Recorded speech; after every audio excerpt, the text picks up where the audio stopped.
Rodney King, whose beating by Los Angeles police in 1991 was caught on camera and sparked riots after the acquittal of the 4 officers involved, was found dead in his swimming pool Sunday, authorities and his fiancee confirmed. He was 47. Police in Rialto, California, received a 911 call from King's fiancee, Cynthia Kelly, about 5:25 a.m., said Captain Randy Denda. Responding officers found King at the bottom of the pool, removed him and attempted to revive him. He was pronounced dead at a local hospital, Denda said. There were no preliminary signs of foul play, he said, and no obvious injuries on King's body. Police are conducting a drowning investigation, Denda said, and King's body would be autopsied. His fiancée heard him in the rear yard, he said, and found King in the pool when she went outside. King's beating after a high-speed car chase and its aftermath forever changed Los Angeles, its police department, and the dialogue on race in America.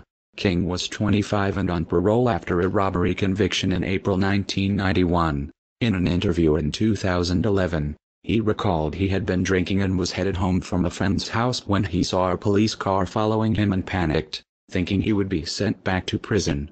So he attempted to flee. I had a job to go to that Monday, and I knew I was on parole, and I knew I wasn't supposed to be drinking, and I'm like, oh, my God, he told CNN. Related, Rodney King looks back without anger. He realized he couldn't outrun the police, but looked for a public place to stop. I saw all those apartments over there, so I said, I'm gonna stop right there, he said. If it goes down, somebody will see it. An amateur cameraman caught the scene as 4 white police officers struck King more than 50 times with their wooden batons and used a stun gun on him. King said as the officers beat him, they yelled, "We are going to kill you," and ********, although the officers denied using racial slurs. The video shows King cowering on the ground and attempting to crawl away as he is surrounded by a crowd of police officers. 4 of them used their nightsticks to strike him. King was beaten nearly to death. 3 surgeons operated on him for 5 hours. The video of the beating appeared on national television 2 days later, focusing attention on the issue of racially motivated police brutality. "We finally caught the Loch Ness Monster with a camcorder," King attorney Milton Grimes said. 4 LAPD officers, Theodore Brizano, Lawrence Powell, Timothy Wind and Sergeant Stacy Kuhn, were indicted on charges of assault with a deadly weapon and excessive use of force by the police officer. But following a 3-month trial in the predominantly white Los Angeles suburb of Simi Valley, 3 of the officers were acquitted of all charges. The jury, which had no white members, deadlocked on one charge of excessive force against Powell, and a mistrial was declared on that charge.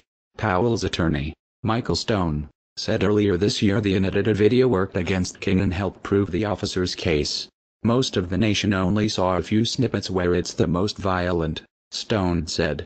"They didn't see King get up and run at Powell, but African Americans in Los Angeles exploded in outrage.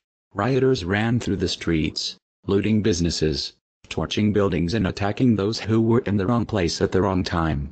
The violence was responsible for more than 50 deaths and $1 billion in property damage." On the 3rd day of rioting, King emerged from seclusion to make a plea. "People, I just want to say, can we all get along? Can we get along?"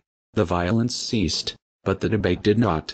Nearly a year later, the 4 officers stood trial in federal court on civil rights charges.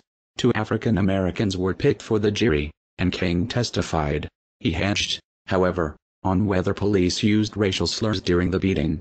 He told CNN in 2011 that slurs were used, but said he vacillated on the stand because his mother had told him to avoid talking about race. Kuhn and Powell were found guilty and sentenced to 30 months in prison. Brizano and Wynn were acquitted. "It was like, I just hope we just get one," King said.